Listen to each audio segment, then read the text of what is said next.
వాళ్ళను నా బంధువులను బాగా ధనవంతులుగా చేయాలి అనే ఆశలు చాలా మందికి సహజంగా ఉంటాయి. వీళ్ళకు ఉన్నటువంటి సహజమైనటువంటి అలవాటు ఏంటంటే ఎలాగైనా సంపాదించాలి, ఎలాగైనా ఉన్నతమైన స్థానంలో ఉండాలి, ఎలాగైనా గొప్పవాడిగా పిలవబడాలి. చూడండి, భూమి మీద నేను డబ్బు సంపాదించాలి, ఆ జ్ఞానం సంపాదించాలి, విద్య సంపాదించాలి, అన్ని సంపాదించి ఒకరికంటే ఎక్కువైనటువంటి స్థానంలో ఉండాలని మనుషులు కోరుకుంటారు. కోరుకునేది అదే కదండి. ఎవరైనా అడుక్కుని తినేవాడిగా ఉండాలని ఎవరైనా కోరుకుంటాడండి? ఎవరు కోరుతారు. అయితే ఇక్కడ భూమి మీద జ్ఞానులకి, ఇంజనీర్లకి, రైతులకి ఎలా ఉండాలో దైవచిత్తమైన జ్ఞానాన్ని నేర్పినాను ఒక ఆయన ఉన్నాడు బైబిల్లో. మనకి ఎవరైనా బైబిల్లో భూమి మీద మనుషులు ఎలా బ్రతకాలో, మనుషులు బ్రతకడానికి ఏమేం కావాలో, మనుషులు బ్రతుకుతా ఉన్నప్పుడు ఎలా ఎంజాయ్ చేయాలో, మనుషుడు భూమి మీద నివసిస్తున్నప్పుడు ఏమేమి సంపాదించుకోవాలో అన్నీ నేర్పించాడండి ఒక జ్ఞాని. మనుషులకి భూమి మీద ఎలా బ్రతకాలో, ఎలా భవంతులు కట్టాలో, ఎలా పంటలు పండించాలో, ఎలా చెరువులు తవ్వించాలో, చెప్పండి, ఎలా పనివారిని నియమించాలో, ఎలా సుఖభోగాలు అనుభవించాలో, ఎలా కీర్తనలో పాడిస్తూ అనుభవించాలో అవన్నీ నేర్పించాడు భూమి మీద ఒక ఆయన మనకి. ఎవరైనా జ్ఞాని అయినా సొలొమోను అనే ఆయన దేవాలయాన్ని కట్టేటప్పుడు ఇంజనీర్గా ఉండి దగ్గరుండి సొలొమోను యెరూషలేములో మందిరాన్ని కట్టించింది. చెప్పండి, ఎవరైనా? సొలొమోను మందిరాన్ని కట్టించింది సొలొమోను. భూమి మీద మనిషికి ఎలా బతకాలో, ద్రాక్ష తోటలను, పనివారిని, పనికత్తెలను, ధనవంతులు ఎలా ఉండాలని నేర్పించింది. చెప్పండి, ఎవరు? సొలొమోను. ఇప్పుడు ఈ సొలొమోను అనేటువంటి ఆయన ప్రసంగి పుస్తకం రాస్తే ఏమన్నాడంటే, ఈ ప్రసంగి పుస్తకంలో చాలా మంది ఏమనుకుంటారంటే, అరే ఈ లేఖన భాగాన్ని మరణించిన వాళ్ళ ఇంటికాడ చెప్తే బాగుంటుంది అనుకుంటారు చాలా. ఇది చనిపోయిన వాళ్ళకి చెప్తే బాగుంటుందిరా, ఆదరణ కోడికలో చెప్తే ఇది బాగా వినసూపుగా ఉంటుంది అనుకుంటారు. కాదు, మనుషుడు బ్రతుకుతున్నంత కాలం కూడా దేవుని యొక్క చిత్తానుసారంగా బ్రతకకుండా ధనవంతుడిగా ఉండి బ్రతుకుతా ఉన్నప్పుడు, ధనవంతుడిగా ఉండి పోయిన తర్వాత నువ్వు సంపాదించేది ఏమీ లేదు అని సొలొమోను చెప్తున్నాడు. ఆయన అదే కదా అన్నాడు. ప్రసంగి గ్రంథము 1వ అధ్యాయము 1వ వచనం నుంచి మనం 18 వచ్చిన త్వరగా చదువుకొని ముందుకు పోదాం. దావీదు కుమారులను యెరూషలేములో రాజయ్యుండిన ప్రసంగి పలుకుచున్న మాటలు వ్యర్థము ప్రసంగి చెప్పుచున్నాడు. వ్యర్థము సమస్తము వ్యర్థము. సూర్యుని క్రింద నరులు పడుచున్న పాటు అంతటి వలన వారికి కలుగుచున్న లాభమేమి లేదు. చూడండి, 3 వచనాలు ఏం చెప్తున్నాడంటే, అక్కడ నేను వ్యర్థము అంటున్నాడు. మొదటిగా ఏమన్నాడు? దావీదు కుమారుడైన నేను యెరూషలేములో రాజునై ఉంటిని. ఎలా ఉన్నాడు ఆయన? యెరూషలేము అందరికీ రాజునై ఉన్నా నేను. ఆయన ఏమన్నాడు? ప్రసంగి పలుకుతే ఏమన్నాడు అన్నమాట? వ్యర్థమని ప్రసంగి చెప్పుచున్నాడు. వ్యర్థము సమస్తము వ్యర్థము. సూర్యుని క్రింద నరులు పడుచున్న పాటు అంతటి వలన వారికి కలుగుచున్న లాభము ఏమి? చూడండి, నరులు సూర్యుని కింద నరులు పడుతున్నటువంటి పాటు అంతటి వలన వారికి కలుగుచున్న లాభం ఏంది? ఏముండదండి. ఒక మనుషుడు సంపాదించడానికి ఆకలి దప్పులు తన కడుపును బాగా ఆయకట్టుకొని సంపాదిస్తాడు. ఎందుకు సంపాదిస్తాడండి? అది వాడు తింటానికి సంపాదించడు. తను ఎనుకున్నటువంటి వారికి సమకూరుస్తాడు.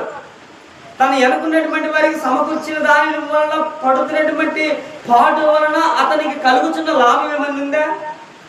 ఏముండదండి. కడుపంతా ఆయగట్టుకొని పోతే ఏమవుతుంది? హాస్పిటల్కి పోతే, ఒరే నాయనా నువ్వు తినక సంపాదించావు, ఇప్పుడు నీకు లివర్ పాడైపోయింది, కిడ్నీలు పాడైపోయాయి, నువ్వు ఇంకా కొన్నాళ్ళు భూమి మీద ఉంటా, ఉన్న 4 రోజులైనా మచ్చతంగా ఉంటా నాయన, చాకరీ చేయకుండా అని చెప్తాడు డాక్టర్.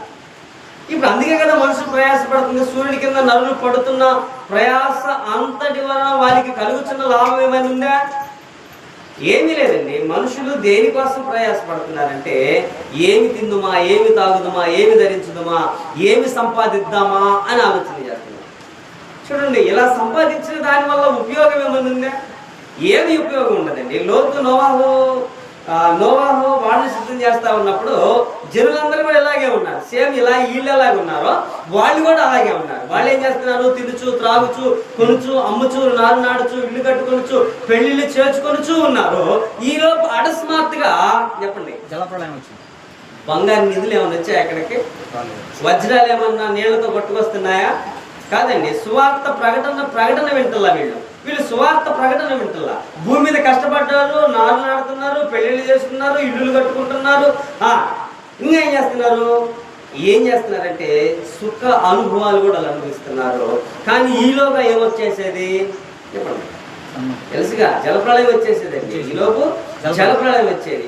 మనుషుడు దేవుని యొక్క పనిని కాక వేరొక పనికి ప్రాధాన్యత ఇస్తా ఉన్నప్పుడు ఒకవేళ జలప్రళయం రాకపోయినా పర్వాలేదు, కానీ దేవుడు నీలో నుండే జలప్రళయాన్ని పుట్టిస్తాడండి.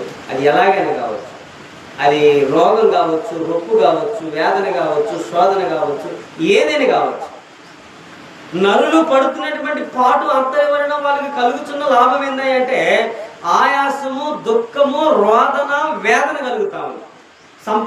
సంపాదించి ఏదో ఒక రోజు ఎదురు చూస్తా ఉన్నప్పుడు వాళ్ళు సంపాదించినంతా చేయబట్టుకొని ఆ సంపాదించిన వాళ్ళని బయటికి నెట్టే పరిస్థితి అండి. నిజమండి. సూర్యుని కింద నరులు పడుతున్న పాటు దేని కొరకు పడుతున్నారా అంటే భౌతికమైన దానికోసం బ్రతుకుతున్నారు, భౌతికమైన దానికోసం అభివృద్ధిని కోరుకుంటున్నారు, భౌతికమైన దాని విషయాల్లో ఉంటున్నారు. కానీ సొలొమోను అంటున్నాడు, తరము వెంబడి తరము గతించిపోతున్నది, భూమి ఒక్కటే ఎల్లప్పుడూ నిలుచును. తరము వెంబడి తరము గతించిపోతా ఉంది. సంపాదించినోడు పోతున్నాడు, సంపాదించింది తీసుకున్నాడు పోతున్నాడు, వాని పిల్లలు వస్తున్నారు, వాని పిల్లలు పోతా ఉన్నారు. అయినప్పటికి కూడా ఏనేమన్నాడు? భూమి ఒక్కటే ఎల్లప్పుడూ నిలుచును. భూమి ఒక్కటే ఎల్లప్పుడు నిలుస్తారు. ఎందుకు భూమి ఒక్కటే ఎల్లప్పుడు నిలుస్తుంది? అంటే భూమి తరము ఎమ్మట తరము గతించిపోతా ఉంది. ఒకడిని ఎమ్మట ఒకడు పోతున్నాడు, కానీ పోతా ఉన్నారు. కానీ సంపాదన విషయంలో అభివృద్ధి, సంపాదన విషయంలో ధనధాన్యాలు, సంపాదన విషయంలో జ్ఞానయుక్తంగా చేస్తున్నారు. కానీ పరలోక సంబంధమైన దేవుని పని విషయంలో జ్ఞానయుక్తంగా చేసేవాళ్ళు లేరు. చాలా మంది నాడు ఎలా ఉన్నారు? ఒరే నాయన బాగా చదువురా, ఒక జాబ్ వస్తుంది, ఒక ఉద్యోగం వస్తుంది, ఎవడి మీద ఆధారపడే పని ఉండదురా అబ్బాయి, నువ్వు నీ పిల్లలు ఒక ఉన్నతమైన స్థానంలో ఉంటారు, మీరు చదవండి అని చెప్తారు. అంటే నేను చదవద్దని చెప్తాను, నేను చదవద్దు, ఉద్యోగం చేయొద్దని చెప్తాను. కానీ దేవుని కంటే ముందుగా ఏది ప్రాధాన్యత ఇవ్వద్దండి. దేవుని కంటే ముందుగా ఏది ప్రధానత ఇవ్వద్దు. ఎందుకు దానికి ప్రధానత ఇవ్వద్దని చెప్తున్నానంటే 5వ వచనం అంటున్నాడు కదా, సూర్యుడు ఉదయించును, సూర్యుడు అస్తమించును, తాను ఉదయించిన స్థలములకు మరలా చేరుటకు త్వరపడును, గాలి దక్షిణమునకు పోయి ఉత్తరమును తిరుగును, అట్లా మరలా తిరుగుచు తన సంచార మార్గమునకు తిరిగి వచ్చును. చూడండి, గాలి ఎలాంటిదంటే సూర్యుడు ఉదయిస్తాడు, సూర్యుడు అస్తమిస్తాడు, గాలి దక్షిణంలో పోయి ఉత్తరంలోకి వస్తుంది. అట్లా మరలా తిరిగి తన సంచార మార్గంలోకి మరలా త్వరపడి వస్తాయి. దేవుడు నియమింపబడిన దాంట్లో ఇది ఒక భాగం అండి. సూర్యుడు దేవుడు నియమించాడు, చంద్రుని దేవుడే నియమించాడు, గాలిని దేవుడే నియమించాడు, భూమిని దేవుడే నియమించాడు, సూర్యుని క్రింద అన్నాడు కదా. అందుకే అన్నాడు అక్కడ, సూర్యుని క్రింద నరులు పడుచున్న పాటు అంతటా ఉన్న వారికి కలుగుతున్న లాభం అనేది ఏమీ లేదు అన్నాడు. అయితే ఇక్కడేమన్నాడు తెలుసా? గాలి విషయం చెప్తున్నాడు. దక్షిణంలో పోయి ఉత్తరంలోకి తిరుగును, తాను స్థలములకు మరలా తిరిగి వచ్చు. 7వ వచనం, నదులన్నీ సముద్రములో పడును అయితే సముద్రము నిండుట లేదు. నదులు ఎక్కడికి పారి వచ్చునో అక్కడికి అవి ఎల్లప్పుడూ మరలా పోవును. ఎడతెరిపి లేకుండా సమస్తమును జరుగుచున్నవి. ఎట్లా? ఎడతెరపు లేకుండా సమస్తమును జరుగుతున్నది. ఎడతెరపు అంటే ఆగకుండా. వర్షాన్ని కూడా ఏమంటారు? ఏ బాగా వర్షం పడతా ఉన్నప్పుడు ఏమంటారు? దాన్ని ఎడతెరపు లేకుండా కురుస్తా ఉంది. ఇప్పుడు తరం వెంబడి తరం కూడా ఎలా ఉంది? ఎడతరపు లేకుండా పోతా ఉందండి. పుడతా ఉన్నారు, చస్తా ఉన్నారు, చస్తా ఉన్నారు, పుడతా ఉన్నారు, పుడతా ఉన్నారు, చస్తా ఉన్నారు. కానీ వీళ్ళ విషయంలో సొలొమోను అన్నాడు 8వ వచనం, ఎడతెరిపి లేకుండా సమస్తము జరుగుచున్నవి. మనుషులు దానిని వివరింపజాలరు. చూచుట చేత కన్ను తృప్తి పొందుకున్నది. వినుట చేత చెవికి తృప్తి కలుగుటలేదు. మునుపు ఉండినదే ఇక ఉండబోవున్నది. మునుపు జరిగినదే ఇక జరగబోవున్నది. సూర్యుని క్రింద నూతనమైనది ఏదీ లేదు. ఏమంటున్నాడు? సూర్యుని క్రింద నూతనమైనది ఏది లేదు. మరి ఒకడు నూతనమైనది ఉంది అని చెప్తున్నారు కదా. చాలా మంది ఏమంటారంటే నూతనంగా ఏదైనా చేయాలి, కొత్తగా ఏదైనా చేయాలి, కొత్తగా ఏదన్నా నేను కొత్తగా కనపడాలి జనాలు అని చాలా మంది అనుకుంటారు. కొత్తగా కనబడటము భౌతికంగా కాదు కనబడాల్సింది. క్రైస్తవులకు మొదటిగా ఏం కలిగి ఉండాలి అంటే నూతనమైనటువంటి క్రియలు కలిగి ఉండాలి, నూతనమైనటువంటి ఫలాలు ఫలించాలి. చాలా మంది కూడా ఇలా నూతనంగా ఉంటున్న వారి విషయాల్లో హేళన చేసేవాళ్ళు ఉంటారు, చాలా మంది ఇబ్బందులు పెట్టేవాళ్ళు ఉంటారు, చాలా మంది అల్లరిగా మాట్లాడేవాళ్ళు ఉంటారు, చాలా మంది వేదనకరమైనటువంటి మాటలను కూడా అనేటట్లుగా ఉంటారు. భౌతికమైన దాని విషయంలో చాలా మంది ప్రయాసపడతారండి. అయితే ఈ సొలొమోను ఆయన భూమి మీద ఉన్నటువంటి వాళ్ళందరికంటే రాబోతున్న వాళ్ళకి, ఆయనకు ముందు వచ్చిపోయిన వాళ్ళకి కూడా లేనటువంటి జ్ఞానాన్ని దేవుడు ఆయనకి ఇచ్చాడు. ఇప్పుడు ఏరే స్పష్టంగా ఏం చెప్తున్నాడు అంటే, అరే అయ్యా, భూమి మీద జరుగుతుందంతా కూడా వ్యర్థంరా.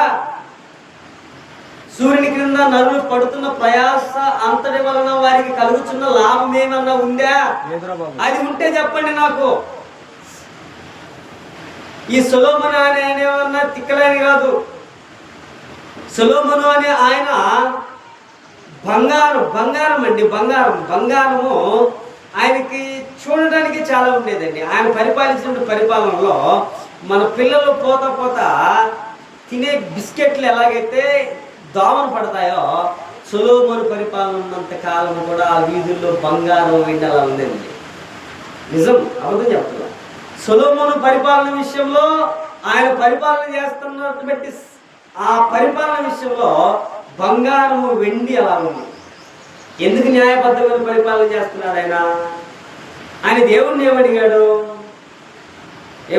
రాజ్యాన్ని పరిపాలించడానికి, అయ్యా నేను బాలుడిని, ఈ యుద్ధాలు రక్తపాతాలు నాకేమొద్దు, నేను పరిపాలన చేయాలంటే నాకు జ్ఞానాన్ని, తెలివిని, బుద్ధిని నాయనా అని అడిగినప్పుడు ఆయన దేవుడు ఏమన్నాడు తెలుసా? ఒరే నాయన, నువ్వు అందరిలాగా ఘనతలు, గొప్పలు, కిరీటాలు కోరలేదు. నువ్వు కేవలము జనాలను పరిపాలించడానికి జ్ఞానం అడిగావు కాబట్టి నీకు నేను జ్ఞానాన్ని ఇస్తున్నాను. నీకు జ్ఞానం ఉంది లేదని నువ్వు అడిగావు, నేను జ్ఞానాన్ని ఇస్తున్నా. జ్ఞానానికి తగ్గ పరిపాలన ఇవ్వడానికి మంచి హృదయాన్ని ఇస్తున్నా, మంచి పరిపాలన చేయడానికి నీకు ఆస్తులు కూడా ఇస్తున్నా. నువ్వు పోయి మంచి పరిపాలన చేశాడు. సొలొమోను మంచి పరిపాలన చేశాడండి.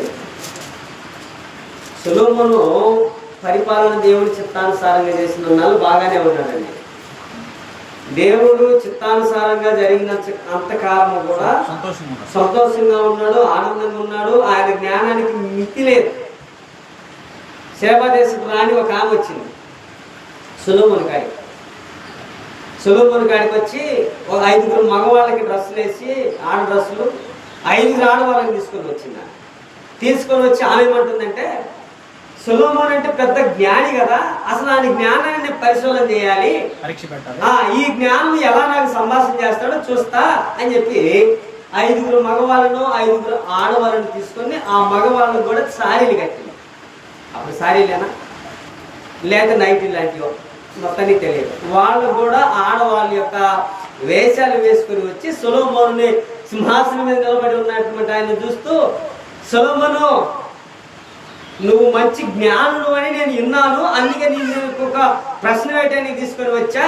అక్కడ ఎవరు లేదు, ఇక్కడ ఒక ప్రశ్న వేయడానికి వచ్చా, నేను ఈ ప్రశ్న వేస్తున్నా, ఈ ప్రశ్న నువ్వు నాకు జవాబు చెప్పు అని సొలొమోను అడిగింది.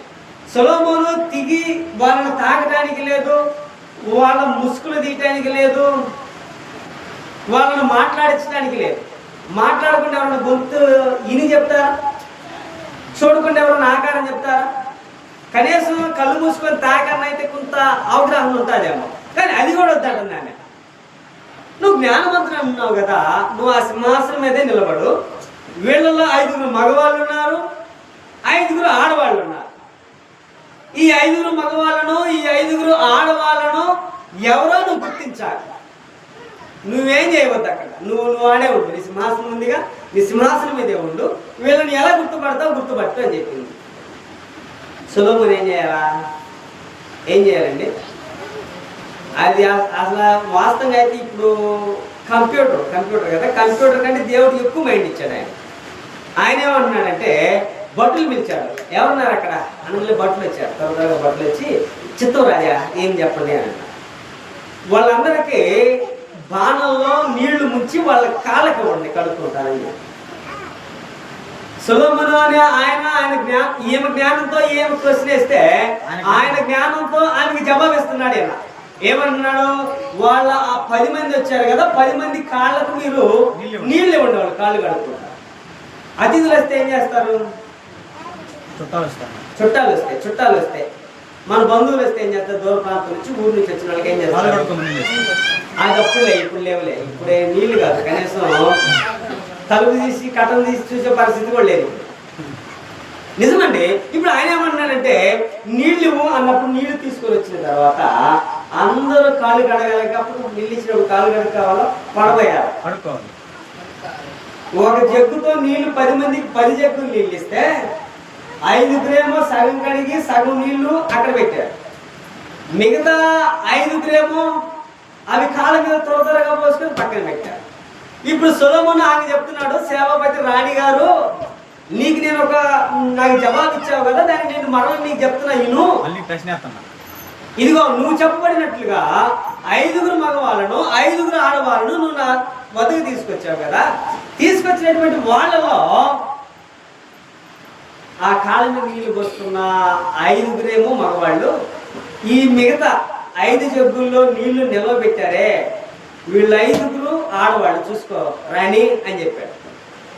చూడండి, ఆమె స్టన్ అయిపోయిందండి ఒకేసారి. అసలు సింహాసనం దిగలేదు, వారిని తాకలేదు, స్వరాలు వినలేదు, అడస్మాత్తుగా ఇంత షాక్ ఇచ్చాడంటే ఈ సొలొమోను ఆయన అని చూస్తే నిజంగానే ఆ నీళ్లు పడబోసిన వాళ్ళేమో మగవాళ్ళు, ఈ నీళ్లు నిలబెట్టిన వాళ్ళేమో ఆడవాళ్ళు. చెప్పండి, ఎవరు వీళ్ళు? ఆడవాళ్ళు. ఇప్పుడు ఆమెకు అర్థమైంది. ఏమైనా అర్థమైంది? మహాజ్ఞాని. ఏమని అర్థమైంది ఆ సేవకురానికి? ఒరే నాయనా, ఈ సొలొమోను అనేవాడు నేను చెప్పబడినట్టుగా నేను ఓడిద్దామని వచ్చా, కానీ ఆయన యొక్క జ్ఞానానికి నేను ఫిదా అయిపోయాని చెప్పేసి ఆమె తెచ్చినటువంటి బంగారం ఏదైతే ఉందో అది ఆయన పాదాల దగ్గర పెట్టిపోయింది. ఆమె తిక్కలామేం కాదు, వచ్చినామా, చాలా చరిత్ర ఉంది ఆమెకి. అయితే ఆమె ఏమంటుందో తెలుసా? నీ వంటి జ్ఞానవంతుడు ఎవడు లేడు, నీ వంటి జ్ఞానవంతుడు ఎవడు లేనని ఒక రాణి ఒక రాజును పొగుడుతా ఉంది. కానీ అదే రాజు ఏమన్నాడు తెలుసా? అరే అబ్బాయి, సొలొమోను కంటే గొప్పవాడు, ఇది వ్యర్థమురా, నువ్వు ఎందుకు పడుతున్నావు భూమి మీద ప్రయాస? ఈ ప్రయాస అంతా కూడా వ్యర్థమైంది. దీనికోసం నువ్వు లక్ష్యం వచ్చుమా, దీనికోసం నువ్వు లక్ష్యం వచ్చుమా. ఇప్పుడు నేను ఈ విషయాన్ని ఎందుకు చెప్పాను అంటే, ఇతను ఎంత జ్ఞానవంతుడో మీకు తెలియాలి కదా. సొలొమోను జ్ఞానవంతుడు, సొలొమోనుకి అది ఉంది, సొలొమోనుకి ఇది ఉంది అని చెప్తే కుదరదు ఇక్కడ, అంతే కదా. ఇప్పుడు ఏం చెప్తున్నాడైనా? ఆయన సింహాసనం దిగకుండా ఎవరు ఏందో చెప్పండి, ఆయన జ్ఞానం చేత పరచబడినాడండి. అంతలా రాణి కూడా ఆయన దెబ్బకి చూడండి, దైవచిత్తమైన జ్ఞానం ముందు ఏ జ్ఞానం నిలబడదు. ఇప్పుడు సొలొమోను ఆయన జ్ఞానంతో చెప్పాడా, దేవుని జ్ఞానంతో చెప్పాడా? దేవుని జ్ఞానం, దేవుడిచ్చిన జ్ఞానం. ఇప్పుడు ఏమి చెప్పినటువంటి ప్రశ్నకు ఆయన సమాధానం చెప్పకపోతే సింహాసనం దిగాలి. ఆయన ఏం చేయాలా? సీటు దిగాలి, సింహాసనం దిగాల. ఓడిపోయిన వాళ్ళు ఏం చేయాలా? పదవి దిగాల కదా. కానీ ఆయన ఓడించడానికి ఆయన ఎవరి పక్షాన ఉన్నప్పటికీ దేవుడి పక్షాన. దేవుని పక్షాన ఉన్నాడు. దేవుని పక్షాన ఉన్న వాళ్ళకి జయాలే వస్తాయి కానీ అపజయాలు రావు. గుర్తుపెట్టుకోండి, ఒకవేళ అపజయాలు మన జీవితంలో వస్తున్నాయంటే అపజయాలు కనుక ఇంకా చెప్పండి గెలుపు అనేది ఉంది, బలమైన గెలుపు అనేది ఉందండి. మన హస్తం సరిపోకపోతే బలానికి దేవుడు తన హస్తాన్ని ఇవ్వడానికి ముందుకు పోతున్నాడని మీరు గుర్తుపెట్టుకోండి. నిజంగా ఇప్పుడు 11వ వచనం ఇది నూతనమైనదని ఒకదాని గురించి ఒకడు చెప్పుచున్నాడు. అదియును మరలా చదవండి. అదియును ఇది నూతనమైనదేను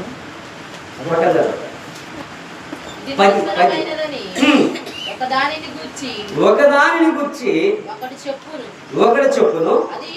అదియును మనకు ముందుండిన తరంలో ఉండినదే. ఎవరు? పూర్వులు పుట్టబోవు వారి జ్ఞాపకము ఆ తర్వాత ఉండబోవు వారికి కలుగదు. ప్రసంగినైన నేను యెరూషలేమునందు ఇశ్రాయేలీయుల మీద రాజునయుంటిని. దేని కింద? ఆకాశము కింద జరుగున అంతటిని జ్ఞానము చేత విచారించి గ్రహించుటకై నా మనసు నిలిపి తిని వారు దీని చేత అభ్యాసమునందవలనని దేవుడు మానవులకు ఏర్పాటు చేసిన ప్రయాసము బహు కఠినమైనది. సూర్యుని క్రింద జరుగుచున్న ఏం చూశాడంట? సూర్యుని క్రింద జరుగుతున్న క్రియలన్నిటిని నేను చూచితిని, అవి అన్ని వ్యర్థములని. ఒకడు గాలికై ప్రయాసపడినట్లుగా వంకరగా నున్న దానిని చక్కపరచ సఖ్యము కాదు, లెక్కకు రాదు. యెరూషలేమునందు నాకు ముందున్న వారందరికంటే చూడండి, అక్కడేమన్నాడు? నేను చాలా ఎక్కువ జ్ఞానమును సంపాదించి జ్ఞానమును విద్యను నేను పూర్ణముగా అభ్యాసించునని నా మనసులో నేను అనుకుంటుని. నా మనసు నిలిపి జ్ఞాన అభ్యాసమును వెర్రితనమును మతిహీనతను తెలుసుకొనుటకు ప్రయత్నించి. చూడండి ఏమంటున్నాడు ఆయన? నేను మనసు నిలిపారు అబ్బాయి భూమి మీద ఉన్నటువంటి దానికోసము. నా మనసులో నేను అనుకున్నా, నేను కొన్ని చేస్తున్నటువంటి దానిని బట్టి నా అనుకున్న వాళ్ళు నా విషయాల్లో చెప్పుకోవాలని నేను చాలా ప్రయాసపడ్డా భూమి మీద. అవన్నీ కూడా వ్యర్థములై ఉన్నాయా? చూడండి, సొలొమోను అనే ఆయన మంచి పాఠం అండి మనకి. భౌతికంగా మనం ఎంత జ్ఞానం సంపాదించినా అది వ్యర్థమైందండి. భౌతికంగా ఎన్ని భవంతులు కట్టినా అది వ్యర్థమైంది. భౌతికంగా ఎంత ప్రయాసపడినా అది వ్యర్థమైంది. మనుషులు భూమి మీద ఉన్నటువంటి సర్వ జ్ఞానిని అని అనుకుంటూ బ్రతుకుతున్నా కూడా అవి వ్యర్థమైనవి. వ్యర్థమైనటువంటి వాటి కోసం మనుషులు చాలా ప్రయాసపడతారండి, చాలా ప్రయాసపడతారు. చూడండి, ఈనాడు క్రైస్తవులు కూడా ఎలా ఉన్నారంటే వ్యర్థమైనటి కోసం చాలా ముందుకు పోతారండి. వ్యర్థమైనటి కోసము చాలా ముందుకు పోతారు. ఉదాహరణకి ఒక చిన్న విషయం చెప్తా. మనుషుడు భూమి మీద ఒక 75 ఏళ్ళు సంపాదించుకున్నాడు అనుకోండి. ఉదాహరణ చెప్తా, 75 ఏళ్ళు సంపాదించుకున్నాడు. దాంతో తృప్తి పొందుతాడా? ఆ 25 కూడా చేస్తే చెప్పండి, ఆ 25 కూడా చేస్తే 1,00,000 అవుతాయి. పోనీ ఆ 1,00,000తో తృప్తి పడతాడా? తృప్తి పడతాడు. మరలేమనుకుంటాడు? ఒరే నాయన, ఇంకో 10,000 సంపాదిస్తే బాగుండరా, ఈ 10,000 తినొచ్చు, ఈ 1,00,000 ఎవరో ఒకరికి చెప్పండి, ఎవరో ఒకరికి వడ్డీ ఇవ్వచ్చు, ఈ 10,000 ఎంత ఉంటే ఈ వడ్డీ వచ్చి పడుతుంది చెప్పండి, ఈ వడ్డీ వచ్చి పడుతుంది, దానితో బ్రతకొచ్చు అనుకుంటారు. కానీ ఎంత ప్రయాసపడి ఎంత డబ్బు సంపాదించినా అది నమ్మి ఎవడో కూడా చేతిలో పెడితే వాడు చేతులు ఎత్తాడు అనుకోండి, పరిస్థితి ఏంటి? చేతులు ఎత్తాడు, పరిస్థితి ఏంటండి? ఏం చేయాలా? ఇప్పుడు నువ్వు దేనికోసం ప్రయాసపడ్డావు? దేనికోసం జ్ఞానాన్ని సంపాదించావు? దేనికోసము అభ్యాసాన్ని అందుతున్నావు? దేని మీద దృష్టించావు? చూడండి, భౌతికంగా కేవలము 1,00,000 రూపాయల కోసమే ఇంత ప్రయాసపడితే పరలోకంలో ఉన్నటువంటి తేజ వాసినటువంటి స్థలాల్లో, సూర్యుడు చంద్రుడు ఉన్నటువంటి స్థలాల్లో, వెండి బంగారాలు విరజిమ్మేటువంటి స్థలాల్లో, ఆకలి తప్పినటువంటి స్థలాల్లో దేవుడు మనల్ని ఉంచడానికి ఆయన ఎదురు చూస్తా ఉంటే మనమే భౌతికంగా ఎప్పుడు భౌతికంగా ఆలోచన చేస్తాం. భౌతికంగా ఆలోచన చేస్తే చేయని, భౌతికంగా ఆలోచన చేసిన ధనవంతుడి పని ఏమైందండి? ధనవంతుడు భౌతికంగా ఆలోచన చేశాడు, ఆస్తులు సంపాదించుకున్నాడు, కొనుక్కులు పడగొట్టుకున్నాడు, స్థలాలు కొన్నాడు, పొలాలు కొన్నాడు.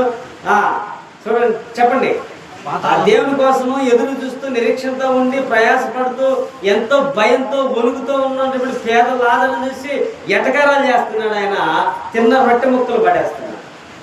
అతను పడవేసిన రొట్టె ముక్కలతో కడుపు నింపుకుంటున్నాడు లాజరు. ధనవంతుడు తిని పడేసినటువంటి దానిని చెప్పండి తింటున్నాడు పేదలాడు. కానీ అనుకోకుండా ఒక రోజు పోయారు. ధనవంతుడు పోయాడు, లాజరు పోయాడు. ఇప్పుడు ధనవంతుడు లాజరు పోయి ఎక్కడున్నాడు? ధనవంతుడేమో పాతాళంలో ఉన్నాడు. దరిద్రుగా ఉండి తిని పడవేసినటువంటి ఆహారాన్ని తిని దేవుని కోసం నీతిగా ఉన్న ఆయనేమో చెప్పండి పరదేశంలో ఉన్నాడు. అప్పుడు అబ్రహాము ఉన్నప్పుడు ఇక్కడ ఉన్నటువంటి ధనవంతుడు అబ్రహాముకు పాట పాడుతున్నాడు.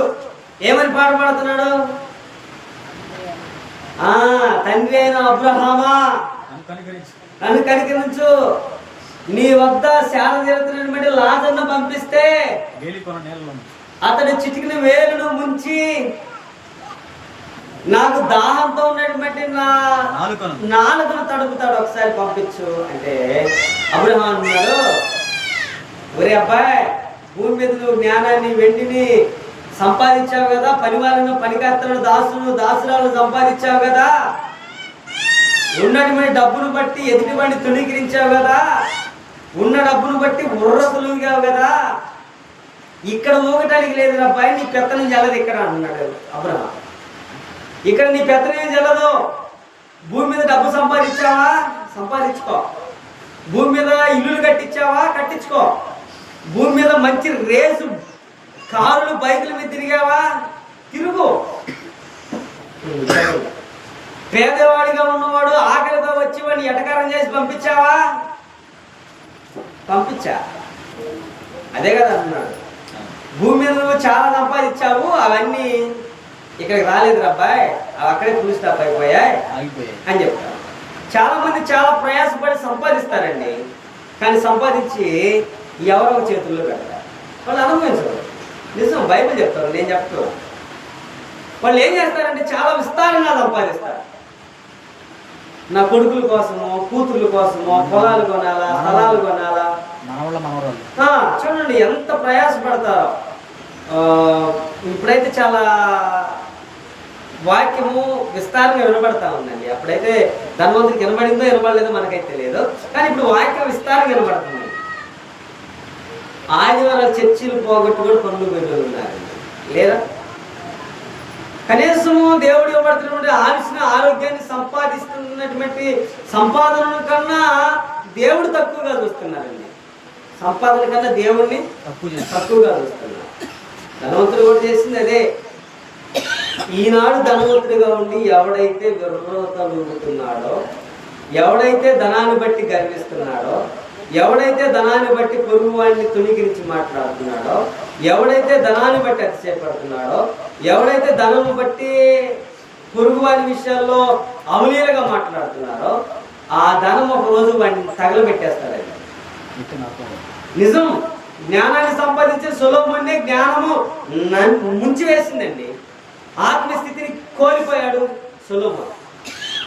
ధనాన్ని నమ్ముకున్న ధనవంతుడు పోయి అగ్నిలో పడ్డాడు. ఈనాడు ధనవంతులుగా ఉన్న వాళ్ళు ఒకవేళ మిమ్మల్ని అంటే మీరు ఒకటే గుర్తుపెట్టుకోండి, అరే లాజరు స్థానం నాది, ధనవంతుడి స్థానం నీది. వాళ్ళు అంటున్నప్పుడు వినబడినప్పుడు మనసులో ఒకటే అనుకోండి. ఏమనుకోవాలా? ఒరే నాది లాజరు స్థానం రబ్బాయ్, నీ ధనవంతుడి స్థానం, నువ్వు ధనవంతుడిగానే ఉండు అని అనుంది. చివరిగా 17-18 చివరిగా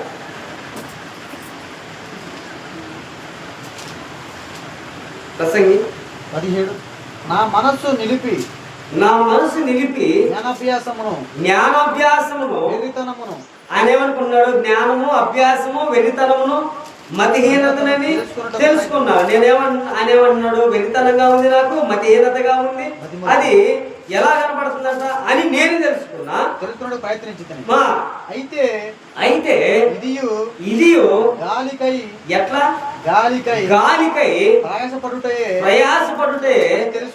అని తెలుసుకుంటుంది. విస్తారమైన జ్ఞానాభ్యాసము చేత విస్తారమైన దుఃఖము కలుగును. వినండి, మరలా చదవండి, సరిగా వినండి, మరలా చదవండి. విస్తారమైన జ్ఞానాభ్యాసము చేత విస్తారమైన దుఃఖం కలుగును. ఏమంటారంట? విస్తారమైన జ్ఞానాభ్యాసం చేత విస్తారమైన దుఃఖం అంటది. దాని వెనక ఒక దుఃఖము ఉంటాయి. అధిక విద్య సంపాదించిన వాడికి అధిక శోకము కలుగును. ఎవడైతే అధిక విద్యను సంపాదిస్తాడో వానికి అధిక శోకము కూడా కలుగుతాడని చెప్తాను. చూడండి, ప్రసంగి అనేటువంటి ఆయన ఇది ఏ టైంలో రాస్తున్నాడు తెలుసా? ప్రసంగి పుస్తకం ఏ టైంలో రాస్తున్నాడండి ప్రసంగి అయిన ఆయన?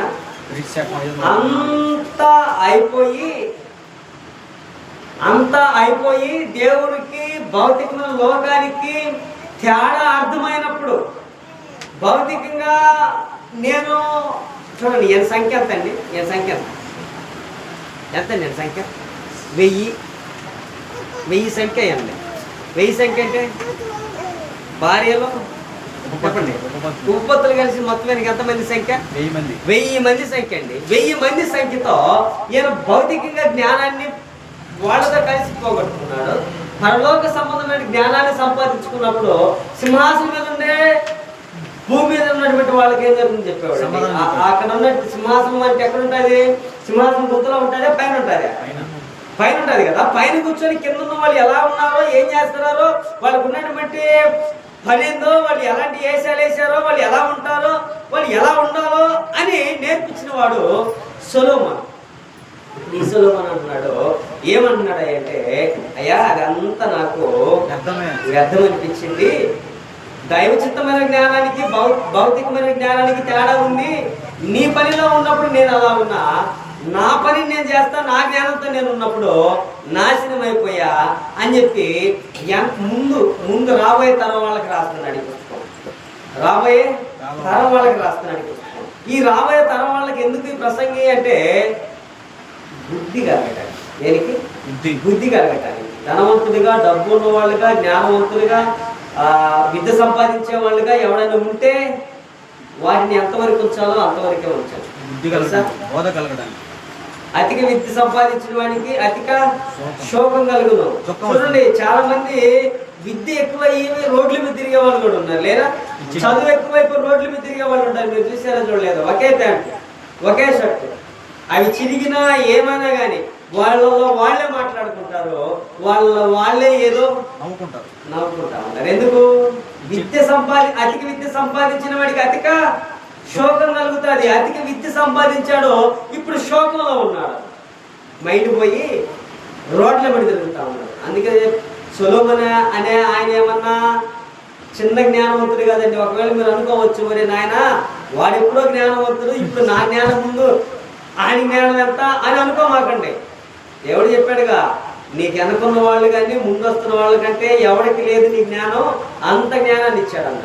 ఆయన ఏమన్నాడు అంటే, మరి నాయన నరులు భూమి మీద పడుతున్న పాటు అంతటి వలన వారికి కలుగుతున్న లాభం ఏమి లేదు. తరము ఏమడు తరము పోతా ఉందిరా, పుడుతున్నారు, చస్తున్నారు, పుడుతున్నారు, ఎలాగలగపోతున్నారా, కానీ పోయేటప్పుడైనా కనీసం నా మాటలను వినిపోండిరా అని రాశాడండి సొలొమోను. కనీసం నా మాటలు ఏమండి, కొంత బుద్ధి అని వస్తుందేమో, ఎవరు ఎలా నడవాలో మీకు అర్థమవుతుంది అని చెప్తున్నారు. అని సొలొమోనే కాదండి, మనం కూడా ఒక్కోసారి జ్ఞానవంతులు అయినప్పుడు కూడా జ్ఞానంతో దేవుని యొక్క వాక్యాన్ని విన్నవాళ్ళమైనప్పుడు కూడా జ్ఞానాన్ని అభ్యాసించుటకు, దాన్ని వ్యతితరంగా మతిహీనతగా చేయుటకు భౌతికమైనటువంటి శోధనలు, నిందలు అవి మనల్ని ఆవరిస్తాయి. వాటి వైపు చూస్తూ మనకు ఇవ్వబడినటువంటి దైవికమైన జ్ఞానాన్ని తొలగిపోయాం అనుకోండి, కష్టత్వంలో పడిపోతాము. కష్టత్వంలో పడిపోకుండా ఉండటానికి సులభం మనకి మంచి పాఠాన్ని ఇచ్చాడండి. ఇంతవరకు శ్రద్ధతో ఓపికతో మీ అందరికి కూడా హృదయపూర్వక వందనాలు తెలియజేస్తూ నా మాట నేను ముగిస్తా ఉన్నాను.